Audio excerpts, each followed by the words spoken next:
Good morning again from the high desert. This is this week's Daily Victories.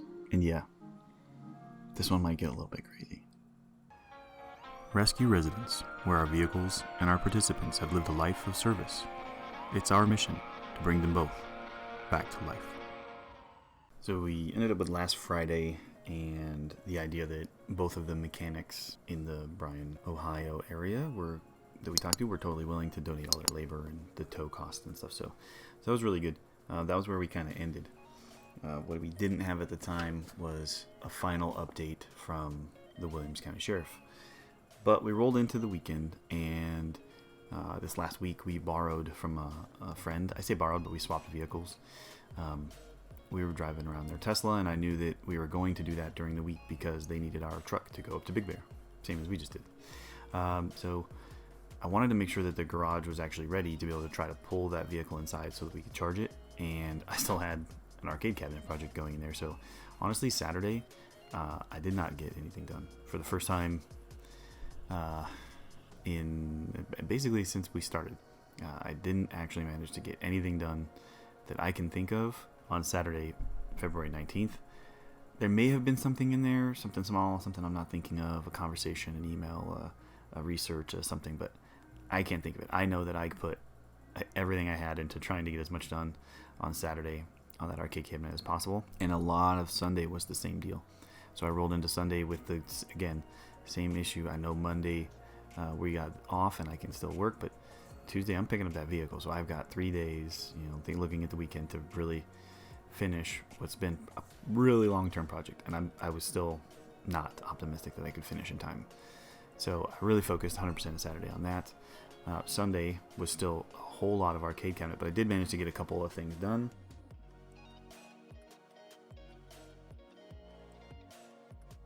So on Sunday, I attempted to call that car wash property I talked to you about last week. Still no answer. I've tried 3 times. And then this time when I called, I was like, I'm going to leave a voicemail. And worst case scenario, they can call me back. And I think I tried to do that the first time as well. And their voicemail was completely full. So it wouldn't even let me leave a voicemail. Although I will say during the week this week, I don't think I wrote it down. I was driving home from work, driving past that. And I noticed there were quite a few vehicles around it. Some that looked like maybe they were some kind of a construction team stuff. So maybe there's someone who already owns it and is either retrofitting it or upgrading it, or maybe they're just trying to clean it up to sell. I don't know. I am still going to try to get in touch with the number that's on the door, because I think that would be a good close property if we don't end up going with something else we're going to talk about in this episode, which is qualified opportunity zones.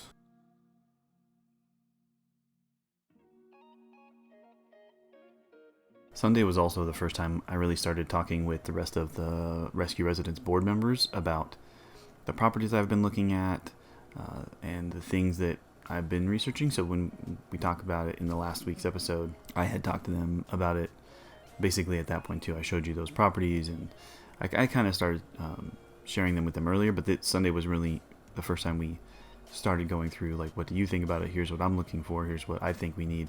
Here's opportunities I've found. Here's the information that's been provided by the San Bernardino County Economic Development Office. And that was really the first chance I had to kind of have some messages back and forth, and I think 1 or 2 phone calls to talk through, what we want to do with these properties.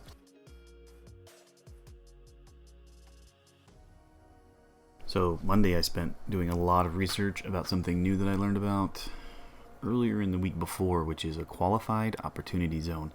So if that's something that you haven't heard of and you're interested at all in business development, especially in areas that are maybe lower income, are more stressed, are areas that should be something that could work better but just has fallen on hard times potentially. Some states did a much better job selecting areas, some did not do so well, but the idea is that this is an area that's fallen on hard times, and if investors were to invest in that area specifically, it could potentially bounce back and do well and provide housing and low-cost housing and a bunch of other options. So the idea is that it provides very big benefits for investors who want to push their capital gains into these kinds of opportunities. And so what we were looking at is, I don't need this business to be in a specific area for it to function well, right? So the the idea of what we're doing isn't location dependent, and an area just north of Yucca Valley is a large opportunity zone. So rather than being in the city here, I could move the physical location to just north of Yucca Valley into the opportunity zone, making it a whole bunch of things that I think is really, really good, which is one, it obviously it provides incentive for future investors to be able to help provide us with some funds in order to keep our operation running. It provides them with benefits long term, provides us with benefits in kind of the short term in order to be able to help some people while we improve this property and improve our business plan. And it also improves that area, right? So if we're doing this work in a zone that could potentially bounce back if the right kinds of investments are brought there and the right kinds of attention are focused on it, this has potential to be able to drive up interest in low-cost housing in an area that could provide that to Yucca Valley, which right now is very short on opportunities for people to be able to rent an affordable apartment because everybody's moving all of the properties around here to Airbnb. So this could provide a really good opportunity, and I started learning a lot about that on Monday. I watched videos and read up on websites and started looking at maps, and that's where I found that there is this opportunity zone that's pretty close by and is just to the north of Yucca Valley.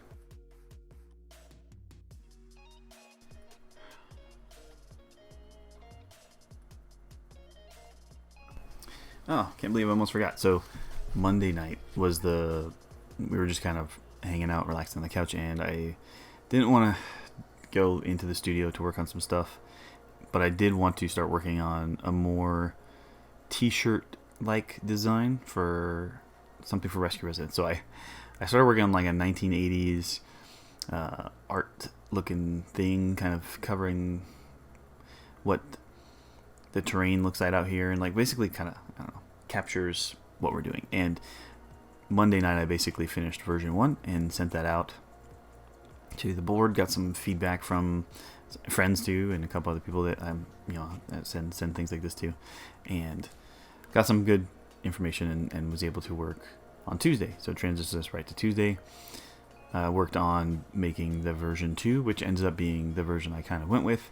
Included some Joshua trees in it and blacked out the background so that it's very dark background with that bright, like very neon 1980s coloring on the font, popping off the black background. And then I put that onto some stickers and shirts and other things with Redbubble, and ordered notebooks. A notebook like this one, but ordered it in orange with the original logo on it, and then in black with the new 1980s version 2 on it. I did all that on Tuesday, right? Yeah, okay. I'm making sure I actually didn't design it and then the next day do the Redbubble stuff. But I did. I uploaded that, ordered a notebook, one in like a hardbound set like this, and one that's in a spiral, and then I ordered one of each t-shirt and one of each spiral and one of each book like this. So I got some ideas for a couple other designs for t-shirts this week, but one of the things I really want to reach out to the community about is if you're willing to do some designs or have some ideas for things that should be on t-shirts or stickers or whatever for us, feel free to send those my way. Email address is on the website, and in the videos you can get to the website, I'll put my email address directly here in the videos actually.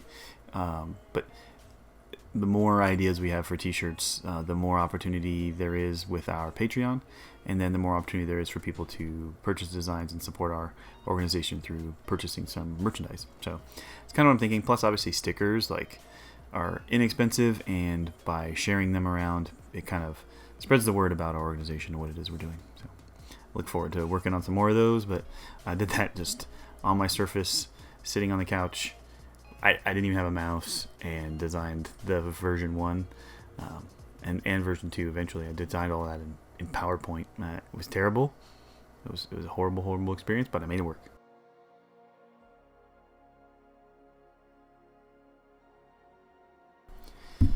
Wednesday morning, I got up early and recorded last week's video, which will probably be pretty much the same thing that happens this week. Wednesday morning will be the first chance I really get to edit this video. So it's usually recording somewhere on the weekend in the morning, but this one's kind of late, and we had a really busy weekend, and I'm recording Monday morning. So either tonight I edit or Wednesday, but either way, somewhere in the week is when I'll finally get a chance to edit together all this video. So I did that on Wednesday. So I also attended the monthly San Bernardino County Interagency Housing Council meeting. Basically, they meet each month to talk about homelessness within San Bernardino County, and that's going to be something we will regularly attend. So requests for proposals for grants and funds for the county come through that, and since our physical location will most likely be in San Bernardino County to begin with, it's the first one I'm working as a part of to make sure that I'm more familiar with the process and terminology, and I'm learning a lot from these meetings. But attended that on Wednesday, and it was a good learning experience. Spent a lot of time coordinating directly with D&M Tires and with Best One Tires in Bryan, Ohio, and I want to say thank you so much to both of them. So D&M has a relationship with towing companies inside Bryan. So whenever they have issues and they need to bring a vehicle to them to work on tires or work on their brakes or whatever it is, they already have a direct relationship. They just call up and schedule towing with one of the local companies. I thought at first they had their own tow trucks and did their own towing, which makes this point even more amazing that they were willing to support us this way. So they were willing to do the tow and the starter work for the ambulance completely for free for the work. All we would have to pay for is the starter part itself.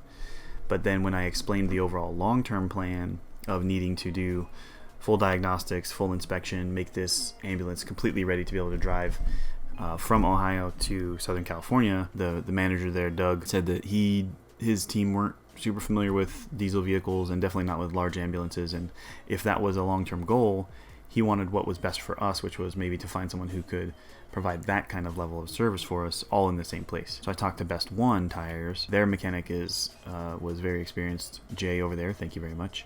He said that he's comfortable with everything other than the internal elements of the engine itself. So as long as it's about getting it started, doing fundamental basic stuff, he can do that. And if it comes to the point where a diesel engine is an issue, he knows the mechanic literally just right across the road, and if they needed to, they could roll it over there and have a conversation with them and advocate for us and tell them what's going on. Best One Tires was going to give us the same deal where they weren't going to charge us for labor, only charge us parts for the starter. So it was $130 for that starter.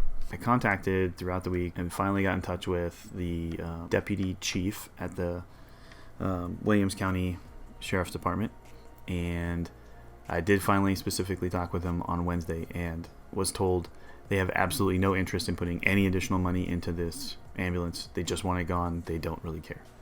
They have no interest in what it is we're doing or what we want to do with this ambulance or where it's going or what it is. They just don't want to put any more money or effort or time or anything else into it and want it gone. So it didn't matter what our story was or how it is that we're trying to help veterans or how this ambulance is our very first ambulance and this sets the tone for what it is we're doing, and that there are other organizations around their town that are completely willing to help us out, and they didn't care to figure out how to put $130 in for a part that they broke. The positive part of the story, I'm going to try to stay positive on this. I was thinking I was going to get angry, but the positive part of this, that there's so many good people out there trying to help us with this. I mentioned D&M does towing stuff. They don't tow themselves, so they contacted this tow company that they have a relationship with, arranged for the tow to tow the ambulance from the sheriff's office over to Best One Tire, and paid for that tow and won't charge us for that tow. They're going to send us what the amount is and we'll write it as a donation in kind, but they're not going to specifically charge us.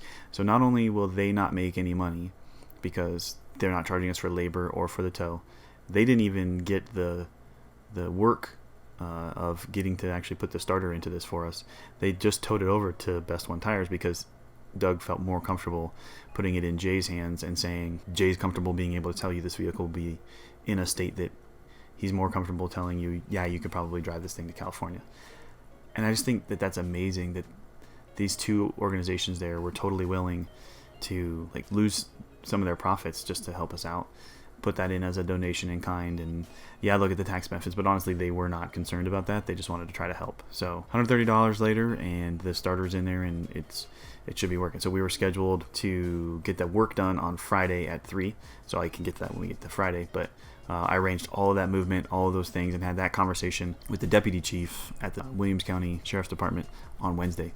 And as a result of that conversation, I had already written a very long email to the Williams County Commissioner's Office and had been holding off on sending it because I wanted to give the Sheriff's Department there some kind of opportunity to say something good, because so far all they've been doing was kind of blowing us off. I finally went ahead and sent that email over to the Williams County commissioner's office to the point of contact I had there, and was told that they would talk with the commissioner and with the sheriff's department and get back to us. That was Wednesday. Again, this whole week I'm going to tell you about each thing that we've done each day. This is Monday after the week we're covering. I still haven't heard from them, so take that for what you will. Okay, like I mentioned, Wednesday edited the video. Thursday morning I was able to hit upload on it, and then during the day I talked with the San Bernardino County Economic Development Office again. She identified 2 properties that are in the economic zone and are listed on her database as for sale, one of which actually includes a small workshop apparently. These are all up in that qualified economic opportunity zone. So she sent me some information on those, and then that evening I was able to finish the thumbnail and the description of the video for last week, and then send that out to the board to say, hey, why don't you guys take a look at this. I want to make sure that I'm getting the stuff that I'm producing reviewed before I put it out to the public, because it's just, it's a good thing to have an editor. It's always a good thing to have someone review your stuff before you publish it, because who knows, they might catch a little mistake that you're going right past because you made it, so you're used to seeing it. So got that reviewed on Thursday. Friday, kind of in the morning, because I wanted to make sure. They were originally planning to tow the ambulance over to Best One Tire on Thursday, so I wanted to call earlier than what our appointment was to make sure they got towed there on time. And Jay, they actually said yes, it's here, and Jay wanted to talk to you. So Jay, our mechanic at Best One Tires in Bryan, Ohio, who I've never even met, and is very, very much someone who's working hard on this for us, and said, yeah, it's definitely something wrong with the starter. He got it to turn over 2 or 3 times, but then the 4th or 5th time, and then he could tell it would attempt to, and something was just spinning loose inside. So something's broken inside the starter. Once it comes time for our time slot to come up, he was going to be able to work on it, and he's fairly confident in his ability to make it run, at least with just the issue with the starter get fixed. So that was earlier in the day on Friday. So mid-morning, lunchtime-ish, I contacted the San Bernardino County Economic Development Zone office again, Economic Development Office again, because the point of contact I have is more about the zones themselves, and she has a colleague that does a lot about the qualified opportunity funds, and so they're going to send me links and some instructions and everything necessary to start a qualified opportunity fund. Fast forwarding a little, and I'm sure I'll talk about this again, I'm learning that trying to run that fund ourselves might not be a good idea. I'm hoping to try to find some kind of a more broad California opportunity fund being run that has funds available and is looking for projects, and maybe we can get in on their fund as a qualified opportunity zone business.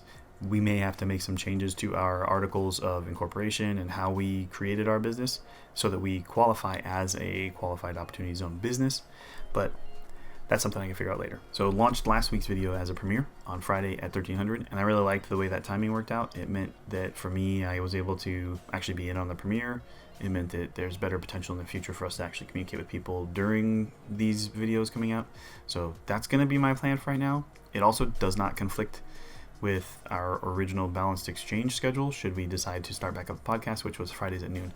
So realistically, if I did this, I'd be able to do a premiere at noon and the premiere at 1300, which might be too far apart to make things work for me. I might have to squeeze them together. Maybe we'll do 12:30 or noon and 12:30 or something like that.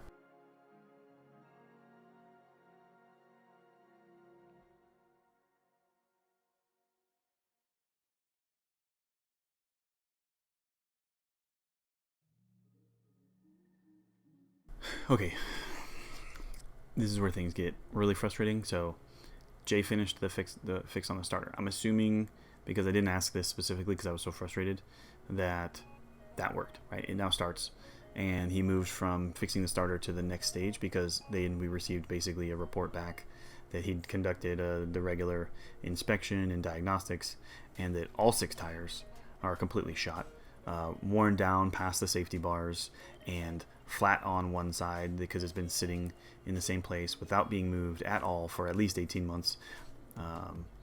The description on GovDeals says that it starts and runs and has all these other things, and in the questions someone specifically asked what's the condition of the tires, and they said that the tires were fine when it was parked 18 months ago. The wear on those tires, and wouldn't have happened while it was parked. So the wear was obviously in place when they parked it, and even 18 months worth of sitting still shouldn't be as flat as it was described, according to Best One Tires, who seems to probably know a little bit about tires, been around since the 40s, putting tires on vehicles.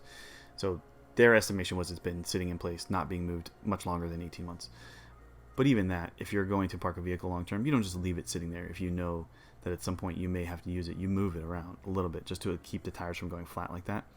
So there was clearly no intent on doing anything with this vehicle for the last 18 months. So it's really frustrating that all 6 tires are completely shot. It's the part 2 of this. The brakes are totally terrible too. None of the brakes work. They're all grinding. There's nothing working on those brakes. So all the brakes have to be replaced. All the tires have to be replaced. And kind of a side note, weird offset piece, he said, under absolutely no circumstances, like do not use the hitch that is attached to this thing right now. It is not installed properly. It is absolutely unsafe. Do not put anything on it. Do not use it to tow anything.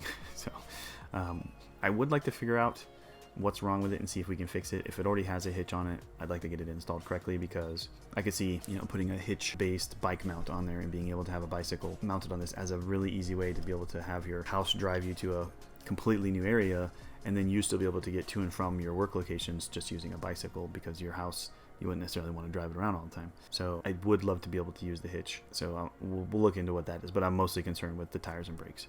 So they did the cost estimate, and the issue becomes now that labor cost on replacing all those tires and brakes exceeds an amount that Best One Tires allows a local manager to make a decision on their own. So they still want to be able to do this, and they are fairly certain that corporate headquarters for Best One Tires will approve this kind of philanthropy. In sitting on hold with them several times, it talks about the history of this place, and the founder for Best One Tires would always say, we sell tires, but we serve people, right? So it's about service. It's an organization, it's a company about helping people, and I don't see them avoiding this, but they need approval from corporate headquarters. So that meant I had to send them a link to our website and write up a short description about what it is we do and what our mission is and what our goals are and why this ambulance is important. I did all that later in the evening on Friday.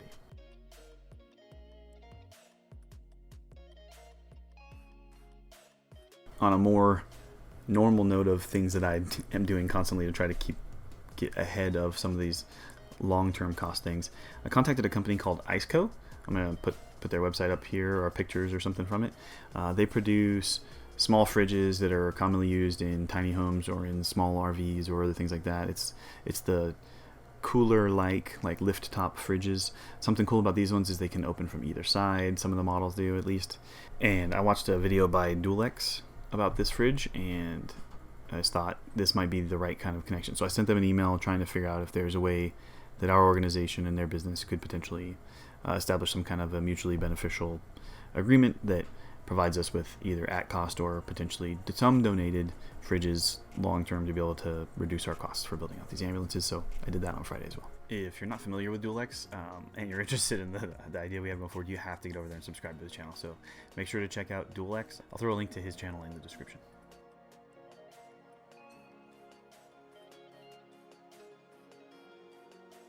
So there was a part of me that really wanted to list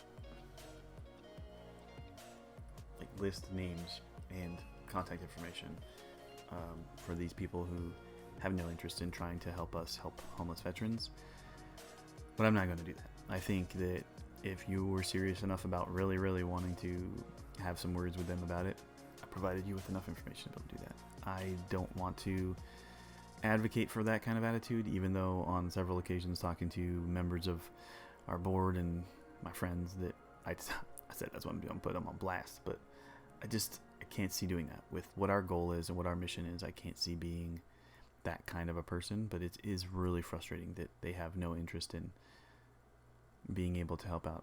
I told them in emails and in phone calls, like, look, we are just trying to tell the story of each ambulance and the story of each person as they go from, something that is different and something that is maybe not in the best state that it could be to provide what its potential is.